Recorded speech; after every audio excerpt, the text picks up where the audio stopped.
Hello guys, welcome back to Ragadi. Video start చేసే ముందు ఒక సంబంధం లేని మ్యాటర్. నేను all India Trisha fans association Hyderabad chapter president కాబట్టి మా తలేవి త్రిషా గారికి very many happy returns of the day. 4th May అన్నది చాలా చాలా ఇంపార్టెంట్ డే మా ఫ్యాన్స్ అందరికి. So biggest fan of Trisha garu. So very many hearty congratulations to her. మీరు ఇలానే ప్రతి ఇయర్ ఎదుగుతూ ప్రతి బర్త్డే ఇంకా ఇంకా ఇంకా పెద్ద సెలబ్రేట్ చేసుకోవాలని కోరుకుంటున్నాము. అండ్ మీరు ఇదే విధంగా ఇంతే అందంగా కంటిన్యూ అవుతారు ఎన్నేళ్ళైనా అని కూడా మాకు నమ్మకం ఉన్నది. So thank you very much for all the memories. Happy birthday Trisha garu. So yes, ఇప్పుడు మనము మెయిన్ మ్యాటర్ లోకి, మెయిన్ ఇష్యూలోకి వెళ్ళిపోదాం. యాజ్ ఆల్వేస్ మన ఛానల్లో మనం యాక్టివ్ పాలిటిక్స్ గురించి మాట్లాడము. సో ఈ వీడియో కూడా ఏదో సీరియస్ అనాలిసిస్ ఉంటది, ప్రొజెక్షన్స్ ఉంటాయి, వాళ్ళు వీళ్ళు కాంబినేషన్స్, అలాంటి టాపిక్స్ గురించి నేనైతే టచ్ చేయను.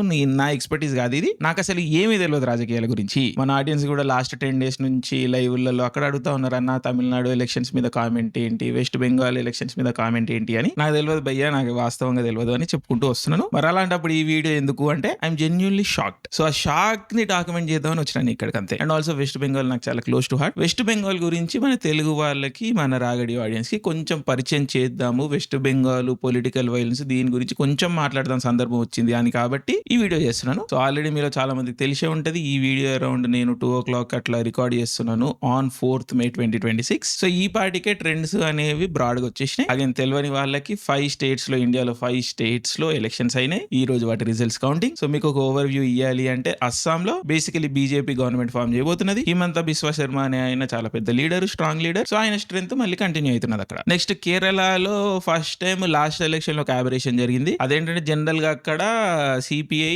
అండ్ కాంగ్రెస్ స్విచ్ కొడతా ఉంటాయి అనమాట. ఒక ఎలక్షన్ వాళ్ళు గెలిస్తే ఇంకో ఎలక్షన్ వాళ్ళు గెలుస్తూ వస్తారు. బట్ లాస్ట్ ఎలక్షన్ సైకిల్ అది బ్రేక్ అయింది. But again they are back to normalcy అనిపిస్తున్నది. ఐఎన్సీ, ఇండియన్ నేషనల్ కాంగ్రెస్ అక్కడ గవర్నమెంట్ ఫామ్ చేయబోతున్నది అన్నది ఈ రోజు ఇప్పుడు అర్లీ ట్రెండ్స్. బట్ మన మెయిన్ ఇంపార్టెంట్ స్టేట్స్, ఈ రోజు ఫోకస్ చేయబోయే స్టేట్స్ తమిళనాడు అండ్ వెస్ట్ బెంగాల్. తమిళనాడులో అన్నా విజయ్ లీడింగ్ లో ఉన్నారు. షాకింగ్ మ్యాటర్ ఇది మాత్రం. అంటే as of now election commission website లో 109 seats లో టీవీకే లీడింగ్ లో ఉన్నారు, తమిళ పార్టీ లీడింగ్ లో ఉన్నారు అని చెప్పి ఇన్ఫర్మేషన్ ఉన్నది. రాను అది పెరుగుతో తగ్గుతో మనం చూద్దాం. అండ్ ఇంట్రెస్టింగ్లీ వెస్ట్ బెంగాల్ లో బీజేపీ స్వీప్ చేస్తున్నారు. అవుట్ ఆఫ్ 294 seats, 193 seats లో ఆల్రెడీ లీడింగ్ ఉన్నారు. బై ద ఎండ్ 200+ seats వచ్చేదానికి కూడా అవకాశం ఉన్నది. తృణమూల్ కాంగ్రెస్ అరౌండ్ 94 seatsలలో లీడింగ్ ఉన్నారు. సో మమతా గారి కోట కూలుతోంది అన్నట్టుగానే అనిపిస్తున్నది మనకి. వెస్ట్ బెంగాల్ కి మనం వద్దాం, ఎందుకంటే అది కొంచెం సీరియస్ మ్యాటర్. నాకు కొంచెం మాట్లాడాలని ఉంది ఆ టాపిక్ పైన. బట్ ఫస్ట్ అన్నా విజయ్ తలపతి ఎగ్జాక్ట్ గా లాస్ట్ వీక్ సాటర్డే ఇటనే ఎలక్షన్స్ అయిపోయి ఉంటే ఫ్రెండ్స్ మధ్యలో డిస్కషన్ వస్తూ ఉండే. అంటే మేము విజయ్ సినిమాలకి, విజయ్ పాటలకి బిగ్ ఫ్యాన్స్ కదా. సో విజయ్ టాపిక్ మామూలుగా వస్తూ ఉంటది. సో ఎలక్షన్స్ అయిపోయినాయి కదా, ఎగ్జిట్ పోల్స్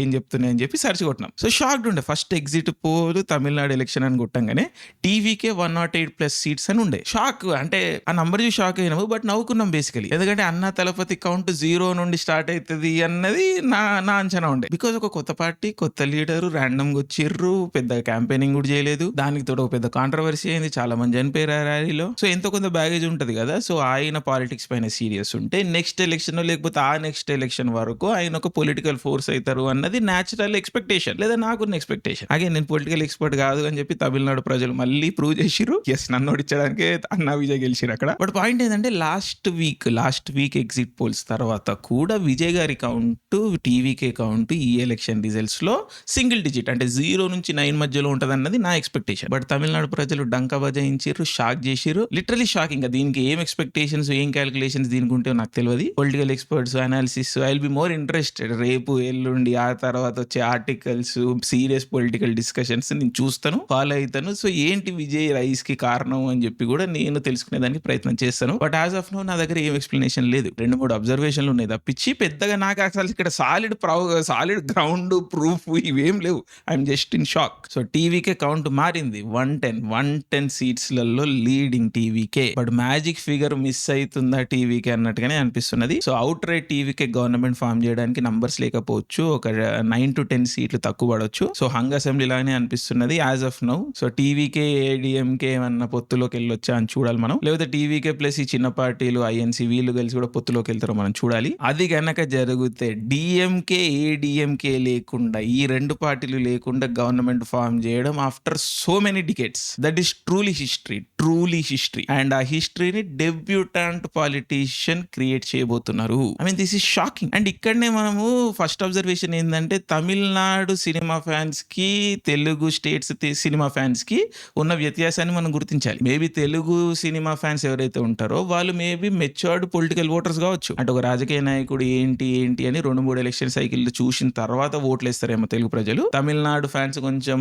ఆనెస్ట్ ఉంటారేమో, అథెంటిక్ ఉంటారేమో, అండ్ అక్కడ కాస్ట్ అనేది కూడా అంత పెద్ద ఫ్యాక్టర్ కాదేమో ఫ్యాన్స్ మధ్యలో. రాజకీయాల్లో తమిళనాడులో కాస్ట్ అనేది చాలా పెద్ద ఫ్యాక్టర్, నో డౌట్. కానీ ఫ్యాన్స్ మధ్యలో కాస్ట్ అనేది అంత పెద్ద ఫ్యాక్టర్ కాదు అన్నట్టుగానే నాకు అనిపిస్తుంది, నా ఇనిషియల్ అబ్జర్వేషన్. బట్ తెలుగు రాష్ట్రాల్లో కులం అనేది పెద్ద ఇష్యూ. సినిమా ఫ్యాన్, సినిమా అభిమాని అయినప్పటికీ, వాళ్ళ హీరో కోసం రక్తాలు చిందించినప్పటికీ ఓటు వచ్చేసరికి వాళ్ళ కులపోళ్ళకే వేస్తారు అన్నట్టుగా మనకి ఇక్కడ క్లియర్ అయిపోయింది, ప్రూవ్ అయిపోయింది. సో అందరూ సినిమా ఫ్యాన్స్ ఒకటే కాదు, తెలుగు సినిమా ఫ్యాన్స్ ఒకటి కాదు, తమిళ సినిమా ఫ్యాన్స్ ఒకటి కాదు అన్న ఒక ట్రెండ్ ఇనిషియల్ గా మనకు కనిపిస్తున్నది, నా ఇనిషియల్ అబ్జర్వేషన్. అది ఎంతవరకు కరెక్ట్ మనం తర్వాత డేటా చూసుకొని, అనాలిసిస్ చూసుకొని కన్ఫర్మ్ చేసుకుందాం. బట్ యూత్, లేడీస్ భారీ సంఖ్యలో టీవీకి ఓట్ వేసినట్టుగా మనకి ఇనిషియల్ ట్రెండ్ వస్తున్నది. That is very very very very very interesting. And నా ఇంకొక అబ్జర్వేషన్ ఏంటంటే, I think again I could be wrong, but I think first official Christian లాగా సీఎం క్యాండిడేట్ లాగా తనని ప్రొజెక్ట్ చేసుకునేది విజయ్ గారే అనుకుంటా, తమిళనాడు ఎలక్షన్స్ లో, తమిళనాడు పాలిటిక్స్ లో. అగైన్ ఇది ఇండియన్ ఎలక్షన్స్ మొత్తంలో కూడా ఒక యూనిక్ ఫీచర్. నార్త్ ఈస్ట్ లో, కేరళలో అక్కడక్కడ కొంతమంది క్యాండిడేట్స్ వచ్చి ఉండొచ్చు. అఫ్ కోర్స్ ఆంధ్రాలో జగన్ గారు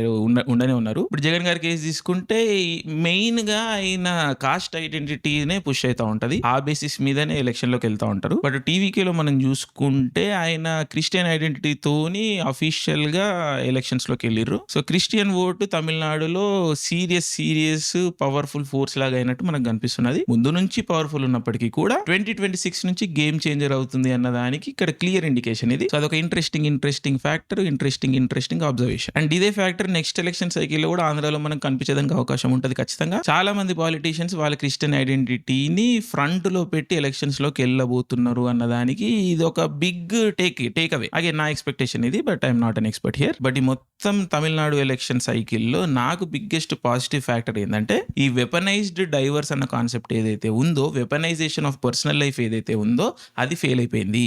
విజయ్ గారి పర్సనల్ డీటెయిల్స్, డైవర్స్ కి సంబంధించిన మ్యాటర్ ఒక్కసారి పబ్లిక్ లోకి రాగానే చాలా మంది వీడియోలు చేసేసిర్రు. విజయ్ గారి పొలిటికల్ కెరియర్ ని, పొలిటికల్ క్యాంపెయిన్ ని ఇది సివియర్ ఎఫెక్ట్ చేస్తుంది అని చెప్పేసి ఊహాగానాలు, రూమర్స్ స్టార్ట్ చేసిర్రు. నాకు చాలా గుర్తు, ఆ టైంలో కూడా నా ఫ్రెండ్ తో నేను డిస్కస్ చేస్తున్నప్పుడు this is not a factor అని నేను ఆర్గ్యూ చేస్తుండే. తనేమో తమిళనాడు అనేది ఒక కన్జర్వేటివ్ స్టేట్, అక్కడ ఈ డైవర్స్ ఇష్యూ అన్నది చాలా పెద్ద ఇష్యూ అయిపోతుంది. మెయిన్ గా ఫ్యామిలీస్ అనే వాళ్ళు ఎఫెక్ట్ అవుతారు, లేడీస్ అనే వాళ్ళు ఓటింగ్ నుంచి బ్యాక్అవుట్ అయ్యేదానికి అవకాశం ఉంటుంది అని చెప్పేసి మా ఫ్రెండ్ ఆర్గ్యూ చేస్తూ ఉండే. బట్ నేను చాలా క్లియర్ ఉండే, ఎందుకో నాకు తెలియదు, బట్ నేను చాలా క్లియర్ ఉండే, Indian voter is more matured. ఈ వెపనైజేషన్ ఆఫ్ డైవర్స్ ఏదైతే ఉందో, weaponization of personal life, weaponization of laws ఏదైతే ఉందో, అది ఇండియాలో అంత పెద్ద ఫ్యాక్టర్ ప్లే చేయదు. Indian voter is much more matured అన్నది నా ఒపీనియన్. అండ్ అది ఈ రోజు క్లియర్ గా ప్రూవ్ అయింది. ఎందుకంటే ఎప్స్టీన్ అన్న ఒక కాన్సెప్ట్ ఏదైతే ఉందో, పర్సనల్ లైఫ్ ఆధారితంగా పాలిటీషియన్స్ ని బ్లాక్మెయిల్ చేయడం, ఇది బిల్ క్లింటన్ టైం నుంచి నడుస్తున్నది. ఎందుకంటే మనుషులు ఆర్ గోయింగ్ టు బి మనుషులు, politicians are going to be politicians. వాళ్ళ పర్సనల్ లైఫ్ లో కొన్ని ఇష్యూస్ అనేవి ప్రతి మనిషికి ఉంటా ఉంటే, అదే విధంగా నేచురల్లీ రాజకీయ నాయకులకు కూడా ఉంటాయి. సో అమెరికన్ ప్రెసిడెంట్లు అండ్ అఫేర్లు అన్నది ఇట్ గోస్ బ్యాక్ టు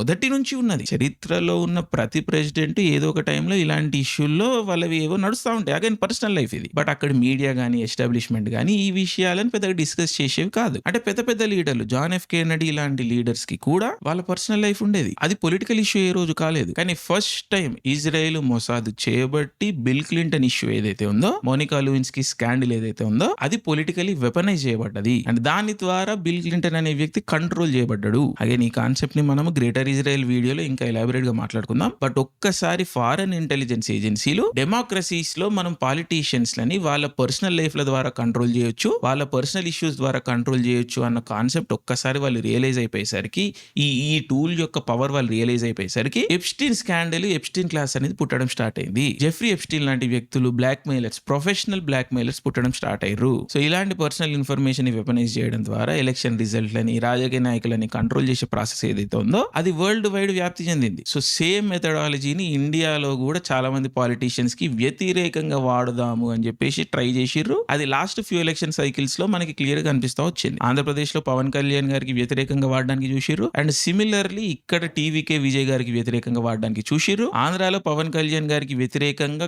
కొంచెం ఇనీషియల్ గా కొంచెం ట్రాక్షన్ వచ్చినప్పటికీ కూడా ఈ ఇష్యూకి ultimately he came above this. And తమిళనాడులో అసలు ఇది ఫ్యాక్టర్ కూడా అవ్వలేదు. విజయ్ గారి ఇష్యూలో ఇది అసలు నాన్ ఫ్యాక్టర్ అయిపోయింది. అండ్ ఆయన ఎలక్షన్ మధ్యలో సాఫ్ట్ లాంచ్ కూడా చేసిర్రు ఆయన కొత్త రిలేషన్షిప్ ని. దీన్ని చాలా మంది క్రిటిసైజ్ చేయడానికి చూసిర్రు, బట్ నేను ఎప్పుడు ఈ టాపిక్ గురించి మాట్లాడలేదు ఈ రోజు వరకు, because I wanted to see ఇది వాస్తవం అవుతుందా కాదా. So Indian voter much more matured అని చెప్పేసి ఈ రోజు మనకి ప్రూవ్ అయింది. పర్సనల్ ఇష్యూస్ వేరు, రాజకీయం వేరు అని మళ్ళీ ప్రూవ్ అయింది. ఒక వ్యక్తి డైవర్స్ అవుతున్నంత మాత్రాన తన పొలిటికల్ కెరియర్ గానీ ప్రొఫెషనల్ కెరియర్ గానీ డిస్ట్రాయ్ అవ్వాల్సిన అవసరం లేదు అని మళ్ళీ ఈ రోజు ఇండియన్ ఓటర్ ప్రూవ్ చేశారు. ఈ రోజు చట్టాలు అనేవి కొంచెం వెపనైజ్ చేయబడుతున్నాయి. డైవర్స్ లో బెటర్ రిజల్ట్స్ కోసము లాయర్లు ఎంకరేజ్ చేయడము దేనికో చేయబట్టి ఏది పడితే అది కంప్లైంట్ కంప్లైంట్ లో ఏది పడితే అది రాయడం అన్న జరుగుతున్నది. ఆ కంప్లైంట్ ఆధారితంగా మీడియాలో నారేటివ్లు నడిపించి మనుషుల క్యారెక్టర్ అసాసినేషన్ అని చేసే ప్రక్రియ ఏదైతే ఉందో అది నార్మలైజ్ అయిపోతున్నది. బ్రాడ్లీ వరల్డ్ వైడ్ గా జరుగుతున్నది, ఇండియాలో కూడా జరుగుతున్నది. బట్ ఇవన్నీ కేవలం యాక్యూజేషన్స్ అని జనాలు రియలైజ్ అవుతున్నారు. ఏదైనా ప్రూవ్ అయ్యేది ఉంటే అది కోర్టులలో ప్రూవ్ అయితే రిజల్ట్ వచ్చిన తర్వాత జనాలు తెలుసుకోవచ్చు. బట్ జస్ట్ యాక్యూజేషన్స్ పేరు మీద జనాల క్యారెక్టర్ అసాసినేషన్లు చేయడం, ప్రొఫెషనల్ కెరియర్లని పొలిటికల్ కెరియర్లని ఎండ్ చేయడం అన్న ప్రాసెస్ ఏదైతే ఉందో అది బ్రాడ్లీ ఒక ఎండ్కి వస్తున్నది అని నాకు అనిపిస్తున్నది. అగైన్ ఫ్యూచర్ లో వేరే కేసులు వస్తే చెప్పలేం కానీ, బట్ ఈ రోజు ఇది ఒక strong indicator and I'm very very happy about it. Personal issues వేరు, అగైన్ ఎవరైనా తప్పులు చేసి ఉంటే అవి కోర్టులు నిర్ధారిస్తే, బట్ పొలిటికల్ ఇష్యూస్ వేరు, ప్రొఫెషనల్ కెరియర్స్ వేరు. సో రాజకీయ నాయకులనైనా లేకపోతే ప్రొఫెషనల్స్ నైనా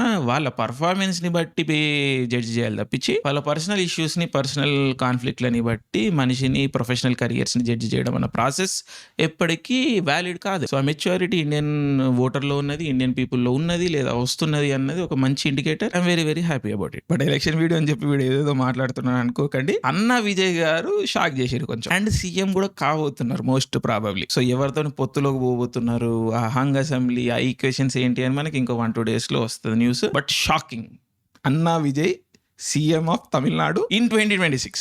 shocking shocking shocking shocking shocking. So నేను కూడా నాని గారు లాగానే కంగ్రాచులేట్ చేయడం తప్పించి ఇంకేం చేయలేను. సో కంగ్రాచులేషన్స్ విజయ్ గారు. అండ్ అదే విధంగా తమిళనాడు రాజకీయాల్లో ఎంతవరకు మార్పు వస్తుందో కూడా మనం చూడాలి. ఎందుకంటే విజయ్ గారి రాజకీయం కూడా ద్రవిడ పాలిటిక్సే. బట్ ఆ మార్పు ఏమన్నా ఉంటుందా, ఏమన్నా డిఫరెన్స్ ఉంటుందా మనం చూడాలి. ఆయన కొంచెం కరప్షన్ అవి తగ్గించి తమిళనాడు, చెన్నై కొంచెం వెనుకబడుతుంది డెవలప్మెంట్ లో, ఇన్ఫ్రాస్ట్రక్చర్ లో, దాన్ని ఏమైనా పుష్ చేసి తమిళనాడు ప్రజల్ని బాగుపరిస్తే అంతకన్నా సంతోషమే ఉన్నది. సో చూద్దాం ఆయన గవర్నెన్స్ ఏ విధంగా ఉంటుందో చూద్దాం మనం. బట్ ఇదే ప్రక్రియలో నెక్స్ట్ ఎవరన్నా తెలుగు రాష్ట్రాల నుంచి ఎవరన్నా యాక్టర్, రాజకీయ నాయకుడు అయ్యేదానికి అవకాశం ఉంది అంటే అది నాకు నాని గారు అన్నట్టు అనిపిస్తూ ఉంటది. నాని గారి లోపల ఉన్నాయి ఆ లక్షణాలు, సక్సెస్ఫుల్ పాలిటీషియన్ అయ్యేదానికి లక్షణాలు ఉన్నాయి. ఆయనకు ఒక కామన్ మ్యాన్ స్టోరీ అన్నది కూడా ఉన్నది. సో ఫ్యూచర్ లో ఏదైనా ప్రెడిక్షన్ నేను చేయాలి అనుకుంటే, again as a navies, as a political navies ఒక ప్రెడిక్షన్ నేను ఏదైనా చేయాలి అనుకుంటే నాని గారు రాజకీయాల్లోకి వెళ్ళొచ్చు, వెళితే సక్సెస్ఫుల్ అవుతారు అన్న ఒక నమ్మకం అయితే నాకు ఉన్నది. అఫ్ కోర్స్ ఆయన ఈ రోజు అది డినే చేయొచ్చు, లేకపోతే ఆయనకు అంబిషన్ అనేది లేకపోవచ్చు. బట్ ఇంకో 10-15 years లో ఇఫ్ ఎట్ ఆల్ నానిగారు ఎలక్షన్స్ లోకి, పాలిటిక్స్ లోకి వెళ్తే ఆయన ఒక సక్సెస్ఫుల్ పాలిటిషియన్ అవుతారు అన్నది నాకైతే ఒక నమ్మకం ఉన్నది, ఒక రీడింగ్ ఉంది. అగైన్ నేను వెళ్తారు ఖచ్చితంగా నేను చెప్పట్లేదు, వెళితే ఒకవేళ వెళ్తే ఆయనకు ఆలోచన ఉందో లేదో నాకు తెలియదు. బట్ ఒకవేళ వెళ్తే he can be successful politician. But చాలా డీటెయిల్ తీసుకున్నాం మనము. Let's come back to west Bengal. West Bengal లో బీజేపీ గెలవడం అనేది ఒక చారిత్రాత్మక విషయం. బట్ ఏ పార్టీ గెలుస్తున్నది ఎవరు అన్నది నాకు పాయింట్ కాదు. నాకు వెస్ట్ బెంగాల్ ప్రజలు, వెస్ట్ బెంగాల్ ప్లేస్ అన్నది చాలా close to heart. Kolkata is the best city in the world. నా లైఫ్ లో one of the best memories కోల్కతాలోనే వచ్చినాయి, కోల్కతాలోనే జరిగినాయి. సో కోల్కతా అన్నది ఒక special special special special place. And independence time కి బెంగాల్, యునైటెడ్ బెంగాల్ ఏదైతే ఉందో, ఎస్పెషల్లీ కోల్కతా ఏదైతే ఉందో, ఇది ఒక world class city on par with the European cities at that time. World class infrastructure, world class culture, high culture and world class industrial force. So ఈ రోజు మీరు కోల్కతాకి వెళ్ళి కోల్కతాని చూసేసి వేరే రెస్ట్ ఆఫ్ ద మెట్రోస్ తోని వెనకబడి ఉన్నది అని జనాలు జెన్జీ అనుకోవచ్చు. బట్ హిస్టారికలీ కోల్కతా అనేది ఒక సూపర్ సిటీ, ఒక గ్లోబల్ సిటీ. అండ్ ఇండిపెండెన్స్ నాటికి రెస్ట్ ఆఫ్ ద కంట్రీతో కంపేర్ చేస్తే కోల్కతా అన్నది చాలా చాలా రెట్లు ముందున్నది. ఇండస్ట్రియల్ పవర్ లో, ఎకనామిక్ మైట్ లో చాలా చాలా ముందున్నది. సో ఇక్కడ కోల్కతా, వెస్ట్ బెంగాల్లో మళ్ళీ సెపరేటిస్ట్ మూవ్మెంట్ పడుతుంది అన్న ఆలోచనతోని ఈ ఫ్రైట్లని మార్చి, పాలసీలను మార్చి వెస్ట్ బెంగాల్ ని డీఇండస్ట్రియలైజ్ చేయడం జరిగింది. Again deindustrialisation of west Bengal అనేది ఏదైతే ఉందో కాన్సెప్ట్, ఇది ఒక చాలా ఇంపార్టెంట్ చాప్టర్ ఇండియన్ హిస్టరీలో. మీరు ఒక వీడియో కావాలంటే చెప్పండి, నేను చేస్తాను. బట్ ఇది ఒక చాలా ఇంపార్టెంట్ చాప్టర్. సో 1947 నుండి వెస్ట్ బెంగాల్ అన్నది డెవలప్ అవుతూ రాలేదు, డెవలప్ అవుతూ వచ్చింది. దాని తర్వాత కమ్యూనిస్టులు వచ్చిర్రు బెంగాల్లో, వాళ్ళు ఏం చేసిర్రో ఏందో అందరికీ తెలుసు. తర్వాత తర్వాత వీళ్ళకి వ్యతిరేకంగా తృణమూల్ కాంగ్రెస్ వచ్చింది. Again 0 development.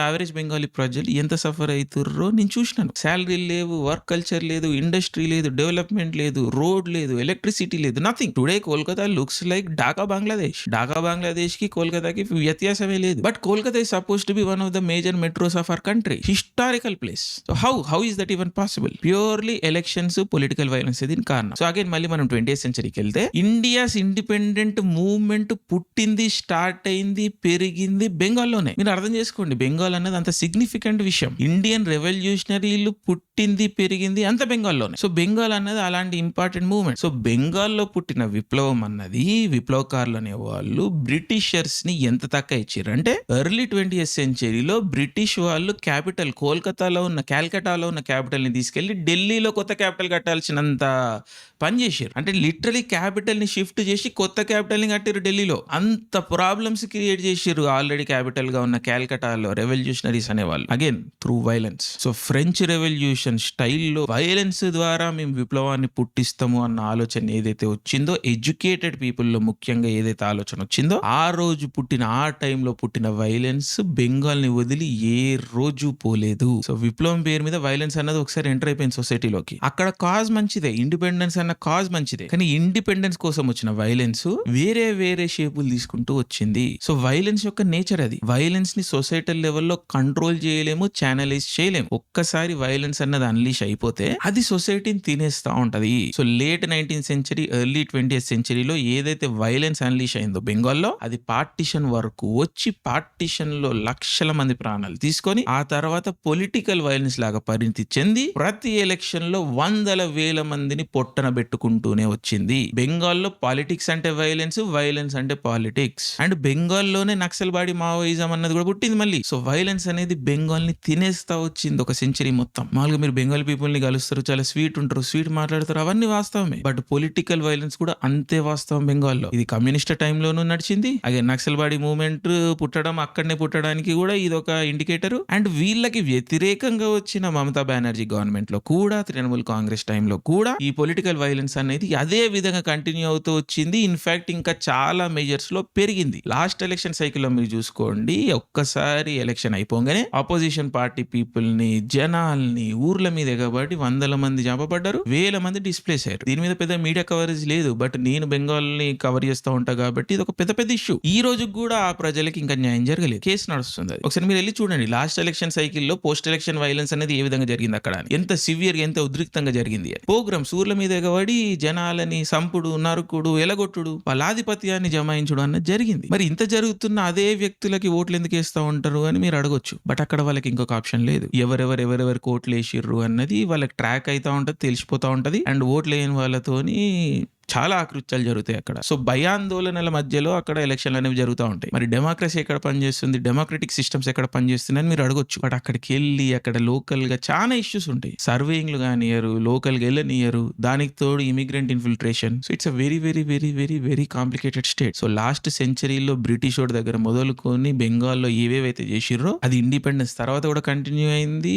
ప్రతి ప్రభుత్వం, సెంటర్ లో ఉన్న ప్రతి ప్రభుత్వం వెస్ట్ బెంగాల్ ని మిస్రీడ్ చేసిర్రు, మిస్హ్యాండిల్ చేసిర్రు, సిచ్యువేషన్ ని వర్స్ట్ టు బ్యాడ్ గా అనిస్తూ వచ్చిర్రు. సో ఇక్కడ సెంటర్ తప్పు ఉన్నది, స్టేట్ లో ఉన్న పవర్ల తప్పు కూడా ఉన్నది. ఇక్కడ అందరూ కూడా బ్లేమ్ కి అర్హులే. లాస్ట్ ఎలక్షన్ సైకిల్లో వైలెన్స్ కి సెంటర్ ఏం చేసింది, ఇనఫ్ సెక్యూరిటీ ఫోర్సెస్ ఎందుకు పెట్టలేదు అక్కడ? ప్రజలు చచ్చిపోకుండా ఆపబడేటోళ్ళు కదా, బట్ జనాలు చచ్చిపోయారు, it's a fact. So centre mishandle చేసింది ఈ విషయాల్ని ఖచ్చితంగా, దాంట్లో ఎటువంటి అనుమానం లేదు మనకి. సో ఇదంతా ఎందుకు చెప్తున్నా అంటే బెంగాల్ ఎలక్షన్ వైలెన్స్, డెవలప్మెంట్, ప్రజలు సఫర్ అవ్వడం, ఇవన్నీ కూడా వాస్తవాలు, very close to my heart. So అందుకని ఫస్ట్ టైం బెంగాల్లో ఎలక్షన్ అయిపోయిన 2 months వరకు సెక్యూరిటీ ఫోర్సెస్ బెంగాల్లోనే ఉండబోతున్నాయి అని చెప్పేసి అన్న డెసిషన్ ఏదైతే తీసుకోవడం జరిగిందో, that is a very good decision. And నా హోప్ ఏంటంటే, నా గొంతెమ్మ కోరిక లేకపోతే ఎక్కడో దగ్గర నాకు ఇండియన్ రాజకీయాల పైన పెద్ద హోప్ లేదు. ఇండియన్ రాజకీయ నాయకులు వచ్చేసి ఏదో దేశాన్ని మార్చేస్తారు అన్న హోప్ నాకైతే లేదు. బట్ అట్లీస్ట్ ఏదో కొంచెం ఇంప్రూవ్మెంట్, ఒక బేసిక్ ఇంప్రూవ్మెంట్ అనేది జరుగుతుంది. బెంగాల్లో వైలెన్స్, పొలిటికల్ వైలెన్స్ అనేది కొంచెమన్నా తగ్గుతుంది అని ఆశిస్తున్నా నేను. ఈ రోజు బెంగాల్లో పొలిటికల్ వైలెన్స్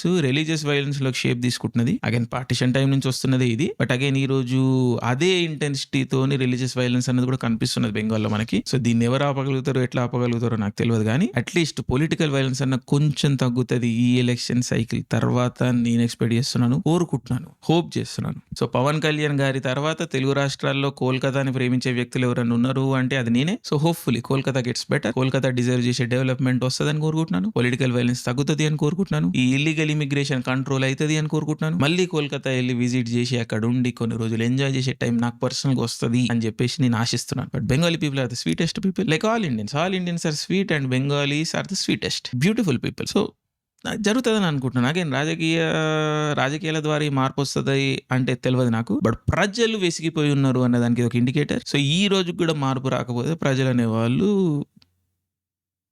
ఒప్పుకోరు. సో ప్రజలు ఒప్పుకోరు అన్న భయంతో ఈ మార్పులు వస్తాయని కోరుకుంటున్నాను, నేను ఆశిస్తున్నాను. అదేవిధంగా తమిళనాడులో కూడా చెన్నై డెవలప్మెంట్ మళ్ళీ రీస్టార్ట్ అవుతుంది. ఎందుకంటే లాస్ట్ 30-40 years లో తమిళనాడు అనే స్పెషల్ ప్లేస్. మళ్ళీ క్లోజింగ్ ఆర్గ్యుమెంట్స్ లో Tamil Nadu is a very special place. ఎందుకంటే సోషల్ మార్కర్స్ లో విమెన్ డెవలప్మెంట్ చూసుకున్నా, మనము చైల్డ్ హెల్త్ కేర్ చూసుకున్నా, ఇంకా ముఖ్యంగా కాస్ట్ రిప్రజెంటేషన్ మనం చూసుకున్నా, పాలిటిక్స్ లో, మెయిన్ స్ట్రీమ్ కల్చర్ లో, ఎంప్లాయ్మెంట్ లో, బిజినెస్ ఓనింగ్ లో తమిళనాడు డౌన్ ట్రాడెన్ కాస్ట్ ని, వీకర్ కాస్ట్ ని అప్లిఫ్ట్ చేసింది రెస్ట్ ఆఫ్ ద కంట్రీతో మనం పోల్చుకుంటే. ఈ మార్కర్స్ లో తమిళనాడు వేరే స్టేట్స్ తో కంపేర్ చేసుకున్నప్పుడు అహెడ్ ఉంటుంది. అగైన్ తమిళనాడులో కాస్ట్ వైలెన్స్ ఖచ్చితంగా ఉంటుంది, but also improvement and development కూడా మాక్సిమం మనకి తమిళనాడులోనే కనిపిస్తుంది. సో తమిళనాడు అనేది స్పెషల్ ప్లేస్ ఖచ్చితంగా. సో ఇలాంటి సోషల్ మార్కర్స్ లో ఇంత గ్రోత్ చేసిన తమిళనాడు లాస్ట్ 15-20 years లో ఎకనామిక్ డెవలప్మెంట్ లో వెనుకబడుతున్నది. ఐటీ రెవల్యూషన్ లో ఎంతో కొంత స్కిప్ అయింది తమిళనాడు, హైదరాబాద్, బెంగళూరు తో కంపేర్ చేసుకున్నాం. సో క్యాచ్అప్ చేస్తుందని అనుకుంటున్నాను, బికాజ్ ఈ మార్పు యూత్ పట్టుకొచ్చారు, టీవీకేని యూత్ తీసుకొచ్చారు. సో యూత్ ఎక్స్పెక్టేషన్స్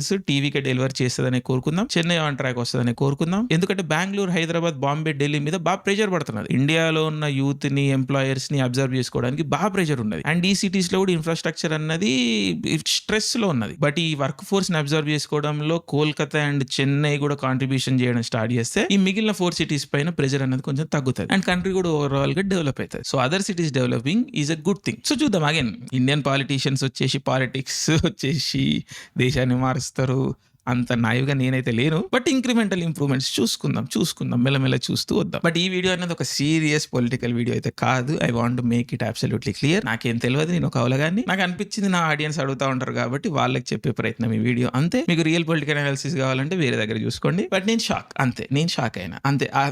అది డాక్యుమెంట్ చేయడానికి ఈ వీడియో. ఆల్సో గైస్, వెళ్ళిపోయే ముందు ఒక ఇంపార్టెంట్ అనౌన్స్మెంట్. మన ఛానల్ మెంబర్షిప్స్ రేట్లు అప్డేట్ అయినాయి, అంటే రేట్లు ఇంక్రీజ్ అయినాయి. అగైన్ ఈ చేంజ్ మన సైడ్ నుంచి రాలేదు, యూట్యూబ్ నుంచి వచ్చింది డైరెక్ట్ గా. గ్లోబల్ ఎక్స్చేంజ్ రేట్ల ప్రకారం మెంబర్షిప్ ప్రైజెస్ అనేవి యూట్యూబ్ అప్డేట్ చేసింది. ఇది మన ఒక్క ఛానల్ కే కాదు, ఇండియాలోని అన్ని ఛానళ్ళకి ఈ అప్డేట్ వస్తున్నది. ఇన్ఫాక్ట్ 1 month నుంచి సాగుకొడుతున్న నన్ను కూడా చేయి అని చెప్పి, బట్ ఫైనల్లీ ఈ రోజు ఇంకా చేయాల్సి వచ్చింది, ఎందుకంటే డెడ్ లైన్ అనేది రీచ్ అవుతున్నాం కాబట్టి. సో మెంబర్షిప్ ప్రైజెస్ అనేవి మన ఛానల్లో పెరగబోతున్నాయి. బట్ ఈ ప్రైజెస్ అనేవి న్యూ మెంబర్స్ కి ఇంకా రేట్ అప్లై కావాల్సి ఉన్నది, 1-2 days లో అప్లై అయిపోతుంది. సో ఈ గ్యాప్ లో కనుక మీరు కొత్త మెంబర్షిప్స్ తీసుకుంటే మీకు పాత ప్రైజ్ లకే మెంబర్షిప్ వస్తుంది. So this is the best time to take memberships to రాగడి. ప్రైజెస్ అప్డేట్ కాకముందుకే మెంబర్షిప్స్ తీసుకోండి అండ్ పాత ప్రైజ్ లకే మీరు కంటిన్యూ కావచ్చు. సో ఈ టైం గ్యాప్ అడ్వాంటేజ్ తీసుకోండి. Humble request from our side. Thanks to all of our members. Memberships are the best way to support our channel, అందరికీ తెలుసు. అండ్ ప్రతి వీడియో లాగానే ఈ వీడియోలో కూడా మనం 5 కల్ట్ అవులర్స్ కి షౌట్ అవుట్ ఇవ్వబోతున్నాము. దాంట్లో ఫస్ట్ వచ్చేసి RSN Sudhakar, next mister Kiran, next Nihit Chowdary, Varma 1024, next Chakri ఈమా. ఈ రోజు ఇంకొక extra name CVSR Teja potato shout out. So again మళ్ళీ ఒకసారి నేను మెన్షన్ చేయాలనుకుంటున్నాను, ఈ అప్డేట్ అనేది యూట్యూబ్ సైడ్ నుంచి వస్తున్నది, మన సైడ్ నుంచి కాదు. సో ప్రైజెస్ అప్డేట్ అయ్యే లోపు మీరు మెంబర్షిప్ తీసుకొని ఆ ప్రైజ్ అప్డేట్ యొక్క అడ్వాంటేజ్ తీసుకోండి. As always thanks to our members, thanks to our subscribers. ఇంకేమైనా ఫీడ్బ్యాక్ ఉంటే చెప్పండి కింద కామెంట్స్ లో. హై బటన్ వాడుకోండి, లైక్ చేయండి వీడియోని. As always thanks to all of our subscribers. Love you all. జై హింద్.